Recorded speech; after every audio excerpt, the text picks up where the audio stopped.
জামালপুর সদর উপজেলার চরমোহাডাঙ্গা গ্রামের জীবন নাহার গেল বছর লাম্পি স্কিন রোগে হারিয়েছেন তার আয়ের একমাত্র উৎস।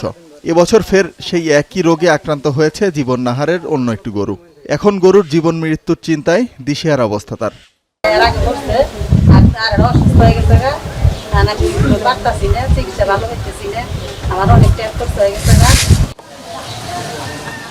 জীবন নাহারের মতো একই অবস্থা দরিদ্র ইজি বাইক চালক শাকিল মিয়া ও জবেদা বেগমের।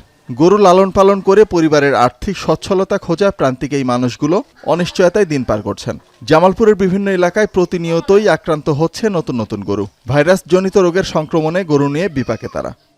আমার দুইটা গরুর মধ্যে একটা গরু অসুস্থ, এই প্রায় 20 থেকে 25 দিন ধরে অসুস্থ হয়েছে।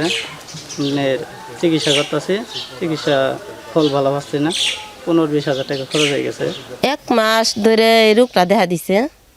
আপনার 2 দিন পর পরই ডাক্তার দেখাইতাছি, তারপরেও কমে না। আমার বড় ছেলে দিতে মারা গেছে, এই ফুল হতে আমরা যে চিকিৎসা করতেছি, চিকিৎসা করলেও তো হারাতেছি না। অসুখ হওয়ার পরে সরকারি পশু হাসপাতালে নিয়ে গেলাম, নিয়ে যাওয়ার পরে ডাক্তার দেখলো, ডাক্তার প্রেসক্রিপশন করে আর কোনো ওষুধপাতি দিল না, অথবা ফেরত দিল, আর কোনো খোঁজখবরও নিল না। তা আমাদের আশেপাশে আরো গরু আছে মারা গেছে আছে, এর জন্য খুব দুশ্চিন্তাতে আছি। লাম্পি রোগে প্রথমে গরুর 106 থেকে 107 ডিগ্রি মাত্রায় জ্বর দেখা দেয়। সেই সাথে চামড়ায় এক ধরনের গুটি ওঠে। এর 2-1 দিনের মধ্যেই সেই গুটি ফেটে ক্ষতের সৃষ্টি হয়।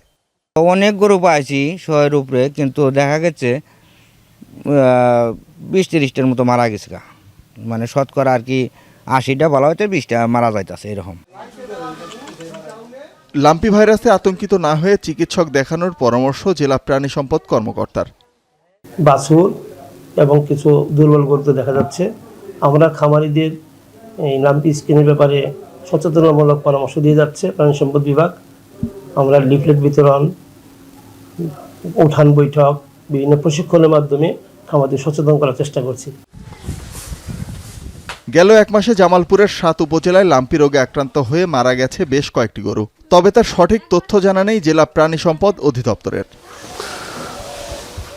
এখন জামালপুর।